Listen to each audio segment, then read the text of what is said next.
جب طبیعت پریشان ہو، کسی کام میں دل نہ لگے، دماغ خالی خالی ہو، آپ کوئی کام یکسوئی کے ساتھ نہ کر سکیں تو ظاہری اسباب کے ساتھ اپنے گناہوں پر غور کریں اور غور کریں کہ کہیں ہمارا خالق حقیقی، ہمارا محبوب ہم سے ناراض تو نہیں، اور پھر اپنی طبیعت میں سدھار کے لیے اللہ رب العزت کے حضور توبہ کریں۔ بلا شبہ توبہ ہی کی بدولت تمام پریشانیاں ختم ہوتی ہیں اور اللہ رب العزت کو توبہ کرنے والوں سے خصوصی محبت ہے۔ جب انسان گناہ کرتا ہے، غلطیاں کرتا ہے، ظلم کرتا ہے، لیکن جب وہ اللہ رب العزت کی بارگاہ میں جھک جاتا ہے، توبہ کر لیتا ہے، عاجزی کرتا ہے، روتا ہے، اور تو یقیناً توبہ قبول ہوتی ہے، اور پھر یہ توبہ باعث رحمت اور باعث نجات بنتی ہے۔ محققین کے نزدیک کامل توبہ کی چند شرائط ہیں جن پر عمل پیرا ہو کر انسان اللہ تعالیٰ کی بارگاہ میں اپنے گناہوں، برائیوں اور نافرمانیوں سے شرمندہ اور تائب ہو کر آئندہ گناہ نہ کرنے کا عہد کر کے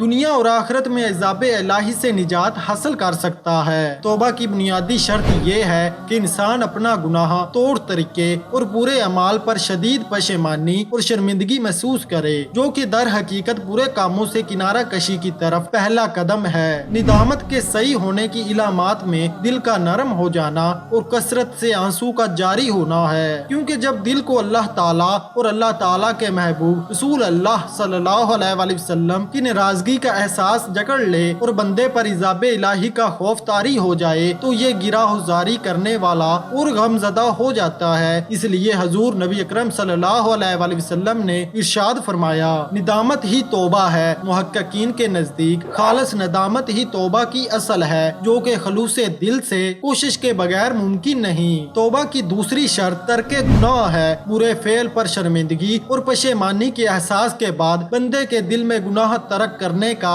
دائینہ جنم لیتا ہے اور بندہ شرم محسوس کرتا ہے کہ اس نے اللہ تعالیٰ کی ایک کمزور اور حقیر تر مخلوق ہو کر اس کے ساتھ اپنے تعلق بندگی کی حیا نہ کی اور اس کے احکام کی خلاف ورزی کا مرکب ہوا۔ یہ احساس ترک گناہ پر منتج ہوتا ہے۔ اللہ تعالیٰ کا ارشاد گرامی ہے، مگر وہ لوگ جنہوں نے توبہ کر لی وہ سنور گئے اور انہوں نے اللہ سے مضبوط تعلق جوڑ لیا، انہوں نے اپنا دین اللہ کے لیے خالص کر لیا تو یہ مومنوں کی سنگت میں ہوں گے اور ان قریب اللہ مومنوں کو عظیم اجر عطا فرمائے گا۔ اس آیت مبارکہ کے الفاظ بندے کی توجہ اس طرح معزول کروا رہے ہیں کہ اس کی سابقہ زندگی میں اس قدر بھی غلطیاں اور کوتاہیاں سرزد ہوئیں، وہ سچے دل کے ساتھ توبہ کا طلبگار بن کر اپنے گناہوں پر ندامت محسوس کرتے ہوئے گڑ گڑا کر اللہ رب العزت کی بارگاہ سے عفو و درگزر کی درخواست کرے۔ بندہ اللہ تبارک و تعالیٰ کے حضور پختہ عہد کرے کہ جن نافرمانیوں، خطاؤں اور گناہوں کا ارتکاب وہ کر چکا ہے، آئندہ یہ اس کی زندگی میں کبھی داخل نہیں ہوں گے، کیونکہ توبہ کی ابدی سلامتی کا انحصار کہ وہ کس قدر اپنے عہد پر پختہ رہتا ہے، اس لیے پکا عزم کرے کہ آئندہ یہ گناہ ہرگز نہیں کروں گا۔ اگر شیطان کان میں کہے کہ دوبارہ یہ گناہ کرے گا تو اس کا جواب یہ ہے کہ تقویٰ کا عزم قبولیت توبہ کے لیے کافی ہے، بشرطیہ اس عزم کو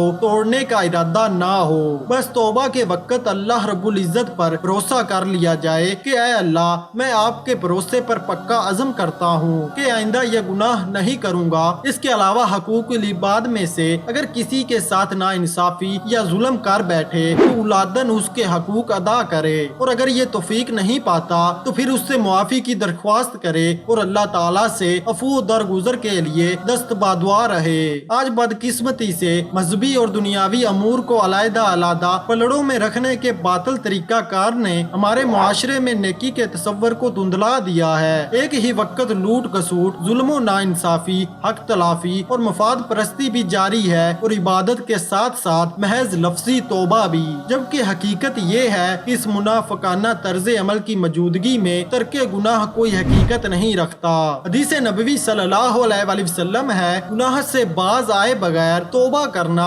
جھوٹے لوگوں کی توبہ ہے۔ اللہ تبارک و تعالیٰ عالم الغیب ہے، اس کے علم میں ہے کہ کون اپنی توبہ میں سچا اور کون جھوٹا ہے۔ حقیقی توبہ اسی وقت ہوگی جب توبہ کے بعد گناہ کو بھی ممکن طور پر ترک کر دیا جائے۔ بلا شبہ صحیح توبہ وہی ہے جو انسان کے شب روز افعال و اعمال اور حالات و کیفیات کو یکسر بدل کر رکھ دے، بندہ عبادت و ریاضت کا پیکر بن جائے۔ ایسی کامل توبہ کے بعد زندگی کی مشکلیں آسان ہو جاتی ہیں، ترقی کی نئی راہیں کھلتی ہیں، معاشرے کو آفات سے امان ملتی ہے اور اللہ تعالیٰ کی رحمت نازل ہوتی ہے، ایسی رحمت جو کہ دونوں جہانوں کے لیے خیر و برکت کا باعث بنتی ہے۔